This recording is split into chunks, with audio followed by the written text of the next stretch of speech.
పత్రిక చూసుకున్నట్టయితే ఇక్కడ నలుగురు భారతీయ విద్యార్థుల మృతి. రష్యాలోని ఓ వర్సిటీలో చదువుతున్న నలుగురు భారత వైద్య విద్యార్థులు వోల్కావ్ నదిలో మునగడంతో ప్రాణాలు కోల్పోయారనేది ఒక అంశం. మళ్ళీ ఒక్కొక్కటి చూసుకుంటే పరువు నష్టం కేసులో బెయిల్. కర్ణాటక బీజేపీ శాఖ ఫిర్యాదు మేరకు నమోదైన పరువు నష్టం కేసులో కాంగ్రెస్ అగ్రనేత రాహుల్ గాంధీకి ఊరట. ఐఎస్ఎస్లోకి సునీత విలియమ్స్. భారతీయ సంతతి అమెరికా వ్యోమగామి సునీత విలియమ్స్ విజయవంతంగా అంతరిక్ష కేంద్రంలోకి చేరుకున్నారు. కవిత కస్టడీ పొడిగింపు. ఢిల్లీ మద్యం విధానం స్కామ్ కేసులో బీఆర్ఎస్ ఎమ్మెల్సీ కవిత జ్యుడిషియల్ కస్టడీని ఈ నెల 21 వరకు కోర్టు పొడిగించింది.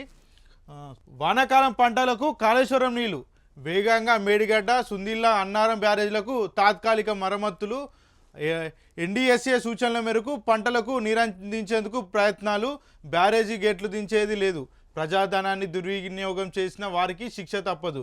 బ్యారేజీలు మరమ్మతులను పరిశీలించిన మంత్రి అధికారుల ఏజెన్సీతో సమీక్ష.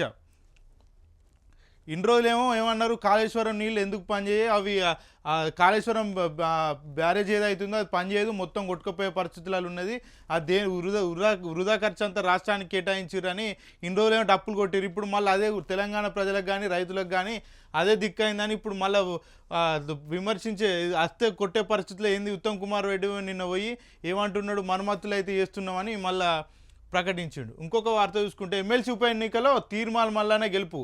పోటీలో ఉన్న అభ్యర్థులు 50 మంది ఎలిమినేషన్. మిగిలిన ఇద్దరిలో బీఆర్ఎస్ అభ్యర్థి కంటే ఆధిక్యంలో కాంగ్రెస్ అభ్యర్థి. ఎన్నికల సంఘం వివరణకు లేఖ రాసిన ఆర్ఓ హరిచందన.